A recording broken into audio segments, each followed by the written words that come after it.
Sebenarnya tidak begitu. Makna daripada ud'u ila sabili rabbika bil hikmati, hikmah di situ itu tidak mutlak dengan sifat ramah tamah secara melulu. Ada tempatnya dengan kita kena memang betapa bijaknya kalau dalam masa kita mendidik peradabannya, perilakunya, perangainya, tingkah lakunya juga pada masa yang sama.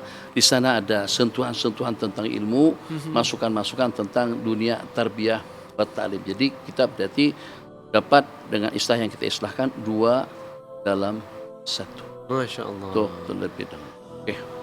Begitu indah sebenarnya kan Abi, yang mana kita dapat simpulkan pada mukadimah ini bahawa adablah yang menjadi keutamaan dan kita akan iringannya dengan ilmu, yang mana pasti tidaklah mungkin jauh sangat, sebab mana nak dapatkan adab tu pun mestilah adalah sebuah ilmu juga. Betul. Kan? Tapi bagaimana ilmu tu jadi serapan lah, tapi tidak secara langsung. Masya Allah Abi. Jadi di celah-celah peradaban tadi itu juga tidak terlepas daripada panduan dan bimbingan ilmu. Jadi secara berganding. Subhanallah.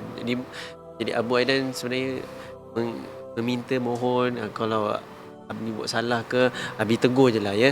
Kalau Abu Aidan buat salah apa, tak betul ni, duduk tak betul ni. Ya, tapi tadi itu nampak terasa pun, tadi tak terasa aja. Allahu Akbar.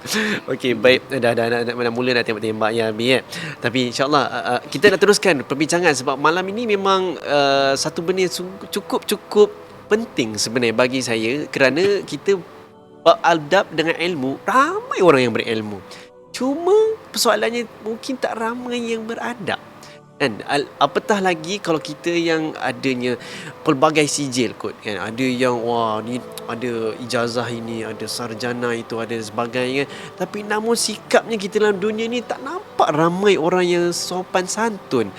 Adakah kerana mungkin minta pandangan Abi, adakah kerana walaupun dia tinggi-tinggi belajar sekalipun, dia tapi cara urusan dia lah, dia cepat gopoh lah, marah lah apa, adakah kerana dia tak belajar adab langsung? Pandangan Abi. Terima kasih. Jadi mungkin kita jangan terlalu cepat dalam membuat kesimpulan. Jangan terlalu keburu-buru dalam membuat satu keputusan. Kenapa? Sebab kita punya pemahaman kalau pada orang tu santun, tak kisah, tak tegur, biarkan saja, kita toleransi dengan keadaan. Jika sampai pada tahap yang terlarang pun juga dengan kita masih memberikan respon dengan senyuman manis. Itu kalau seperti itu akan menyebabkan ilmu maklumat akan jadi mangsa. Jadi kita lihat ramai di kalangan kita, kalau pada tu tengok seorang cikgu, seorang guru memberikan teguran, bahkan sampai kepada takdib, itu dikatakan garang. Menjerit-jerit, marah-marah, dikatakan tu tidak beradab dan tidak punya sifat sopan santun. Sebenarnya tidak begitu. Makna daripada ud'u ila sabili rabbika bil hikmati, hikmah di situ itu tidak mutlak dengan sifat ramah tamah secara melulu. Ada tempatnya dengan kita memang kena tegas. Ada tempatnya dengan kita kena ramah. Misal, daripada beberapa kejadian yang berbeza-beza dengan cara penanggulangan yang berbeza-beza daripada baginda Rasulullah sallallahu alaihi wasallam. Seorang Badawi kencing di masjid. Ini gimana kira-kira kalau dengan kita masyarakat? Jadi pada waktu itu semuanya protes, semuanya komplain. Takkan masjid jadi macam seperti tandas. Jadi para sahabat bangkit.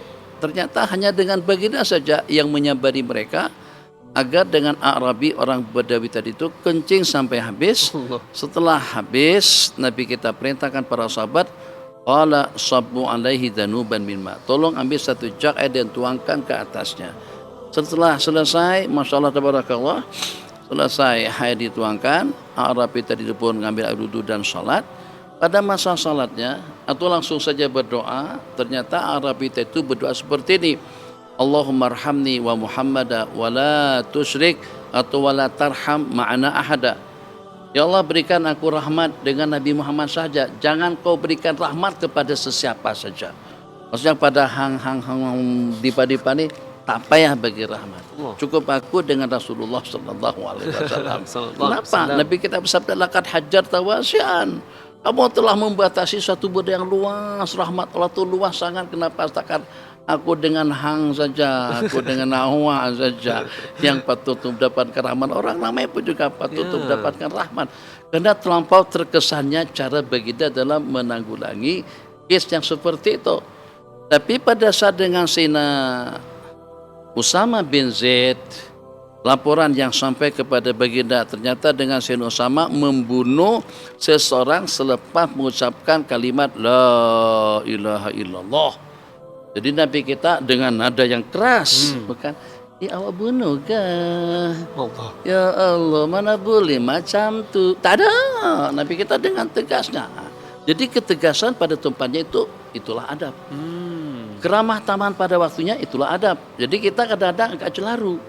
Anak jelas-jelas buat salah pun juga kita tegur dengan perlahan. Nah, yang Nabi kita ajarkan itulah merupakan uslub yang terbaik. Itulah makna daripada bil hikmati wal mau'izatil hasanah. Nabi kita dengan nada keras, aqataltahu ba'da an qala la ilaha illallah.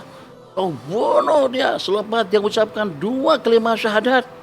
Ya Rasulullah, dia setakat takut dengan pedang yang terhunus saja. Nabi kita tambah marah lagi, asyaqaqta qalbahu, kau belah dada dia tuh jika sampai kau perkatakan semacam itu. Jadi Sayyidina Usama bin Zaid sampai terangan-angan, ya Allah, nikmat dan seronoknya kalau pada saat ketika aku membunuhnya, Nabi kita marah-marah dengan aku semacam itu sebelum aku mengucap 2 kalimat syahadat. Rasa seronok betul kalau itu kejadian sebelum aku masuk Islam. Kenapa itu berlaku selepas aku mengucap? Kenapa itu berlaku selepas aku masuk Islam? Karena marahnya baginda memang betul-betul luar biasa. Nah, jadi sini 2 statement yang berbeda daripada Sayyidina Rasulullah sallallahu alaihi wasallam. Seorang salat Allahu Akbar. Ini juga mendidik. Mendidik itu namanya tarbiyah. Selesai salat, Assalamualaikum. Waalaikumsalam. Nabi kita bersabda, "Irji' fa shalli fa innaka lam tusalli." Balik, salat dulu, kamu belum lagi sembahyang. Dia pun patah balik, Allahu Akbar, Bismillah, salam lagi, Assalamualaikum, Waalaikumsalam. Salam. Kedua kali, salam. Dan ketiga kali, salam. Jadi Abi kadang-kadang masuk bilik, pada masa Abi keluar, baru saja Abi masuk, Abi keluar balik, Assalamualaikum, pun juga kena disahut. Bukan pada masa perjumpaan kali pertama saja, dan itu kita biasakan. Jadi Abi dapat ilmu ini, bukan Abi tidak tahu sebelumnya, tapi yang mempraktikkan akhi saudara Abi Syekh Sufyan Nur pada masa berkunjung ke Mesir hingga di rumah Abi dalam beberapa tahun yang lalu, kalau tidak salah dalam tahun 95-an, 96 macam itulah lebih kurangnya. Dia masuk ke dapur, keluar daripada dapur, Assalamualaikum. Waalaikumsalam. Terus dia ada hajat ke tandas, keluar daripada tandas, Assalamualaikum. Waalaikumsalam. Baru dia tadi bergerak atau beranjak daripada tempat kita, masuk, Assalamualaikum lagi. Nah, begitulah sahabat Nabi pada masa berjalan bersama, ini peradaban yang Nabi kita didik. Jalan bersama hanya setakat terpisah dengan pokok saja. Ada pokok dia dapat, ini mengelak ke kanan, ini mengelak ke kiri. Dijumpa, Assalamualaikum. Allah. Masyarakat kita jauh daripada budaya yang seperti sehingga jadi asing. Kalau ada orang bagi salam kembali, kita ada tasahud. Dalam hati kita, buat apa salam lagi? Tadi udah salam dah, takkan salam melulu. Astagfirullahaladzim. Itu pelik pula. Itu pelik pula. Itu yang namanya ifsa'us salam, menyebarkan salam.